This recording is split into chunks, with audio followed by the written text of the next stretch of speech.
friends, welcome back to my channel, and if you're new, welcome. My name is Meg, this is Vlogmas, and I'm going to be speaking on how to feel less alone on the holidays.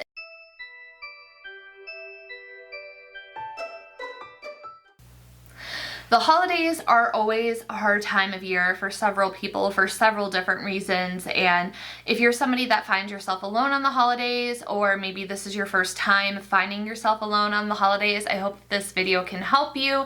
And I will be posting tomorrow on Christmas kind of like what I learned during my experience of Vlogmas. And if you're interested in seeing my other videos, I do have a playlist in the description box, so that is something else to check out.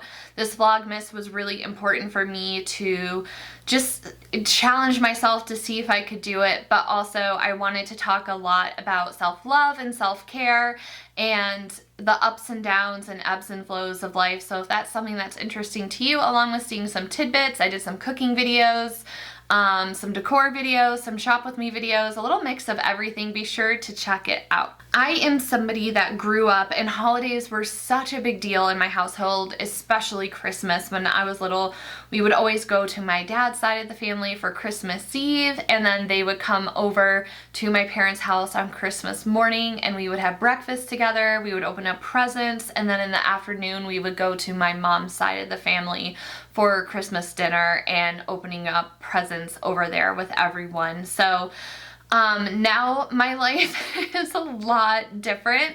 I live across the country from my parents and my grandma, and my husband has a job that's 365 24/7, so he doesn't get paid holidays, he doesn't have time off, you know, he doesn't any holiday. I'm here by myself. So it's changed a lot over the last 8 years, and I've had like different experiences and variations of it, and there are a lot of times where I've had loss around the holidays. This is one of those years we lost Joe's uncle the day before Thanksgiving, so this is, you know, it's hard. And just, you know, you think about all the family members and friends and people in your life that aren't there that should still be present because their life was cut short. So if you're experiencing loss during this holiday season, I'm so sorry for your loss, and I've been there, and I hope that this video can help bring you some joy and spark some ideas to maybe get you feeling a little less alone. I don't think it's wrong to feel sad on the holidays, but I know that it's just not a feeling that we always want to welcome or necessarily go through or feel, but just know that if you are feeling those things, it's totally normal. But yeah, I've had to spend several holidays alone by myself over the last 8 years now. So I just kind of want to talk about some things that have helped me. Maybe they'll help you. And I also have a really cool resource that I'm going to go over that involves your love languages and kind of things that you can do for yourself based on your love language as well. As I said, I'm somebody that lives across the country from my parents, and my husband, it's like if the holiday falls on his day off, then he has the day off. It is what it is. So typically we pick a day that's going to be Christmas, and we will celebrate the night before. My husband and I like to go out to dinner together, and the next day we coordinate with my parents, and thankfully for the technology that we have, we're able to FaceTime with them, so we'll kind of like exchange gifts and like open gifts on FaceTime and get to talk with them a little bit. So that's kind of what we do to celebrate the day, and it provides like a little sense of togetherness, just being able to have that together. So some years I just avoid social media altogether because social media can actually be a really triggering thing when it comes to the holidays and you're alone because you're being force-fed everybody's stories of being with their family and their friends and celebrating and all the amazing things that they're doing while you're sitting alone. So that can be really, really hard to see and really, really hard to sit through. So if you're somebody that doesn't think like you can handle it this year, seeing all the happiness, and there's nothing wrong with that. That doesn't make you a bad person. Like, you're human. It's just sometimes it can feel like it's being rubbed in your face a little bit. So there's nothing wrong with taking a social media detox the day of Christmas or the day of whatever holiday you're celebrating, or not able to celebrate the way that you wish you could. And you know, sometimes it makes me happy going on, like, I'm not really on Facebook, but Christmas is a time where I will go on Facebook because it makes me happy seeing other families together and their kids opening up presents and just seeing family together. Like, that does make me happy. It brings me so much joy. I also love going on Facebook on Halloween and like seeing everybody's costumes and the kids getting candy and stuff. So that is something that does bring me joy. But some years, if I'm feeling really down and depressed, it will upset me and like make me spiral even more. So I'll avoid social media for the day. And it's the same thing with Instagram and Instagram stories. Sometimes it makes me feel good seeing it. Other times it makes me feel lonely. So don't feel bad if you just completely ignore social media for the day. You have every right to. So some years I just act like it's any other day. Like, if I'm not in the mood for it to be like Christmassy or whatever, if I'm not really in the Christmas spirit and I'm feeling like rather sad about it, I'll just act like it's any other day. I'm like, it's Thursday, just like any other week. It's just Thursday or whatever day. I don't even know what day Christmas is this year. That's because I'm like, I don't know, I'm not really celebrating Christmas on Christmas. I don't know what day it is. Obviously, when this video goes up, it's tomorrow. But I'll just be like, it's any other day. I'm gonna treat it like any other day. That's fine. And I'll just really focus on doing things that make me happy, doing things that bring me joy. And if you go back and look at the playlist, I have a video called Doing Things That Only Make Me Happy for the Day. And it was a little bit of a bumpy ride, but we got there. But there's some ideas in that, in the Get Ready With Me that I posted just a few days ago or maybe yesterday. I talk about some of my comfort movies and my comfort shows. So if you're looking for some ideas of things to do, there are resources in there. My cozy morning video, I talk about my morning routine, setting the intention for the day, the meditations that I like to do. So that can kind of like give you some ideas on how to spend your day and doing things that make you happy. You can really treat yourself here, like buy yourself a Christmas present or treat yourself to something that you've been wanting to do and just do it. Or if you're somebody that's really busy, maybe it's like taking a hot, luxurious bath with like some bath salts or a bath bomb and like just watching a TV show or a movie while you take a bath and just like relax. Or maybe you like playing video games and you just let yourself play The Sims all day or whatever video game all day long, and just make sure that you're doing stuff that is for you. I mean, I think it's really, really important, especially if you don't have that support system or the family that around you, to just really treat yourself and have all the focus be on you. So other things I have on my list are taking a relaxing bath, doing face masks, maybe it's painting your nails, like what is something that you enjoy doing, watching your favorite movies, whether it's a holiday movie or not, because sometimes when you're feeling sad about the holiday movies don't really help. Building a gingerbread house is something if you're looking for Christmas activities. Maybe plan your day for just Christmas activities like watching Christmas movies, making hot chocolate, doing gingerbread houses. If you want to maybe order ahead and have your favorite meal ready for you the day before, so you just have to heat it up and not really focus on cooking, or if cooking is something that you love, cook your favorite meal for yourself. I like to bake, so sometimes baking is what I'll do as well. I wanted to challenge myself making a Yule cake, so that's another idea.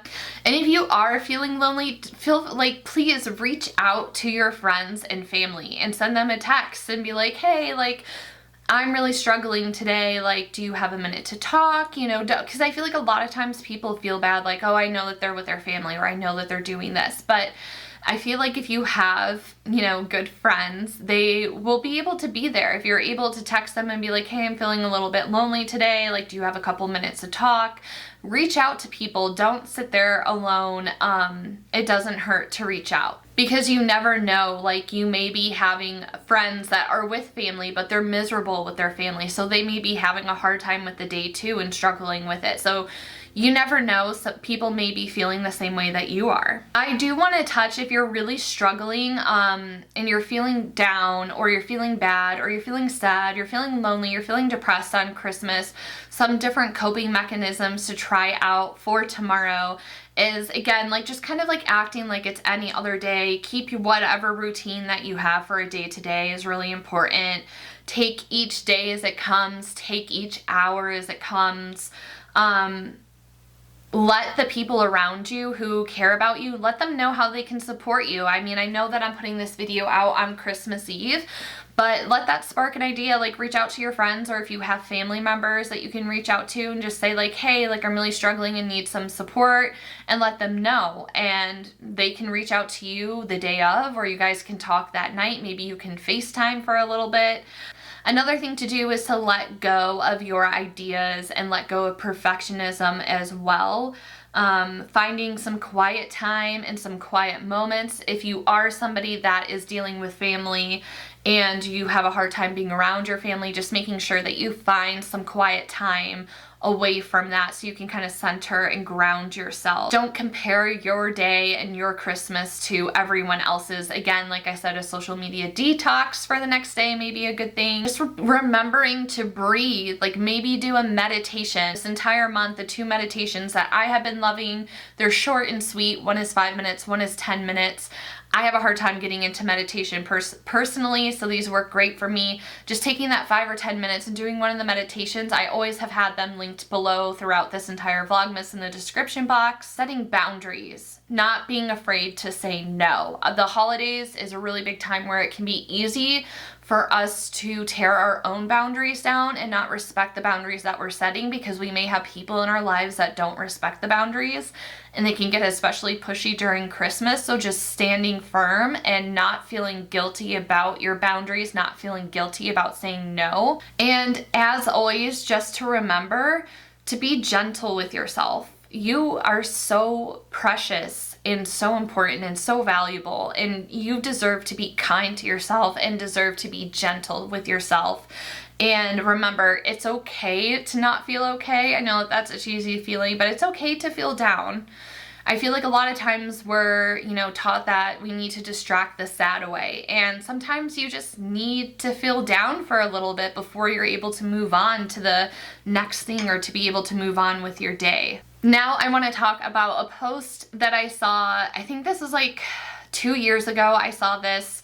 It is from somebody on Twitter. Who knows that this is even their Twitter anymore or their name, but it is at La Ariel Simone, and their name is Holistic Mommy.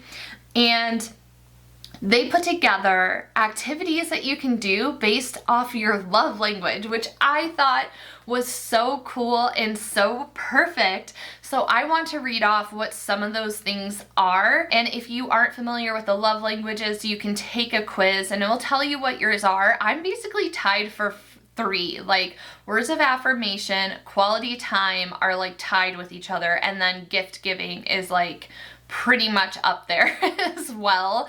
And then I think it's act of service, and my lowest is like touching. So anyways, I'm going to go through all 5 just to give you an idea of some things that you can do during your holiday time, that you can do to love yourself and treat yourself, and kind of just, if you need it as a distraction, or it's just, an act of gratitude, an act of mindfulness, an act of self-care and self-love. So the first one is quality time. And the ideas for this is yoga, which I absolutely love. Then we have prayer, meditation, setting intentions, manifesting, whichever floats your boat, reading or listening to an audiobook, stretching, exercising, going for a walk, and practicing. And for this, I'll add practicing mindfulness. So not just kind of like rushing through a walk, like really pay attention to the scenery around you, the trees, the plants, if you're somewhere where it's snowy, the snow, I guess. Just like being really mindful and present in your walk, and also being mindful and present throughout all the activities that I'm listing here. Journaling, gardening, taking a bath, using a coloring book. When I'm having a bad brain day, I love nothing more than pulling out one of my coloring books and markers, and I open up the Disney app and I watch Tangled or Princess and the Frog or Hercules. Those are like my 3 like bad brain day movies. So like, or just having a Disney movie marathon, or any kind of movies that make you happy. I love having that on while I'm doing the coloring. So focusing and being intentional with your skincare routine, cleaning your space, space, moisturizing your body, spending time in nature. So those are all for quality time. If your love language is words of affirmation, things that you can do is positive self-talk. Say 3 nice things to yourself in the mirror. Look at yourself in the mirror and give yourself 3 compliments. And if you really want to bring it up a notch to a challenge, compliment yourself on 3 things about your physical appearance and compliment yourself about 3 things about your inward self as well. Being a gratitude list, writing a gratitude list that day, that's a great thing to do. Make a daily mantra, create a vision board for yourself, compliment yourself, read a self-help book. I feel like self-help books can get like a little bit toxic, especially because a lot of them are for neurotypical people. I am neurodivergent, but one that I love and really recommend is Atomic Habits. I love that book. I feel like it wasn't shamey at all if you are somebody who is neurodivergent and you're trying to build new habits or work on scheduling or like trying to like add little things at a time. That's a really great book to read or listen to. I love this one. Write yourself a love letter. Or you can write a letter to yourself like, dear future self, and say like, I'm so proud of you, and then sign it and then look at it the following year. That's always a really great idea. Write positive affirmations on sticky notes and put them throughout your house. Watch a motivational speech. Watch an inspiring documentary. So that was words of affirmation. If your love language is physical touch, dancing, so fun to do, stretching or yoga, doing your hair, getting a massage, not something you could probably do on Christmas, but around the time, book yourself a massage. That is a way to treat yourself and give yourself a gift for Christmas. Moving your body in some way, skincare routine, moisturizing your skin, taking a bath with essential oils or with Epsom salts. Be careful with essential oils. Give yourself a massage. Eat healthily, treat your body with health, eat intentionally, eat your favorite meal. So those are for physical touch. For acts of service, you can volunteer. One thing that I did this year, I always like finding ways to give back. I adopted some seniors from a local senior center and was able to get some things off of their list for Christmas so they have presents to open, and I can't, it will make me cry. So that is an idea. Meal prep, get a massage again, get a car wash, make your bed, fluff your bed, clean your space, enjoy a smoothie, plan out your goals for the next month or for the new year. Get your nails or hair done, buy yourself flowers, cook yourself a nice meal, buy yourself something nice, different acts of service. And lastly, for receiving gifts, treat yourself. Like, seriously, if there's something that you've had your mind on that you're like, I don't know if I should buy it, like, blah, blah, blah, buy it for yourself. You deserve it. Enroll yourself in like a class if you want to learn a new skill, buying a new plant, thinking about or starting a new hobby and investing in that hobby, learning a new skill, buying essential oils, trying out a new perfume, starting a new project, investing in your closet. Make yourself a self-care list, take yourself on a trip, or buy yourself something nice. What I like about the self-care kit is something that I haven't done that my therapist has suggested for me to do, and I keep putting it off. But it's taking index cards, and when you're feeling anxious or depressed, or like you're somebody like, I really struggle with my mental health, and I have panic attacks. So kind of like, what do I need to pull me out of that? Like, what will make me feel good? Things that will help. So having that on hand, so when you are feeling bad, you can just like, open up your box and be like, okay, these are some things I can try to do that are easy. And you can have things then the simpler end to more complex end. So wherever you are at mentally, you have a card or something that you can look at to do, to complete, to kind of help get you out of that and hopefully prevent a panic attack from happening or an anxiety spiral from happening. But yes, those are different activities and ideas based off of the 5 love languages. I really hope that this video has helped you out. If you are somebody that spends the holidays alone and has before, please comment down below what has helped you get through the holiday season. What are some of your favorite things to do? Because I think that sharing the knowledge is wealth. And we can all help each other here. The whole idea is that we are community together and that we can get through this together. So Let me know your thoughts down below. I really hope that this video helped you. I really hope that you've been enjoying this series so much, and I will see you lastly tomorrow for the very last video, wrapping up talking about what I've learned from this experience. So be sure to check out the playlist if you missed some of my videos. Be sure to subscribe if you like this video. And as always, thank you so much for your time and energy in this video. I truly appreciate it. Best of luck tomorrow, and you got this. Bye, everyone.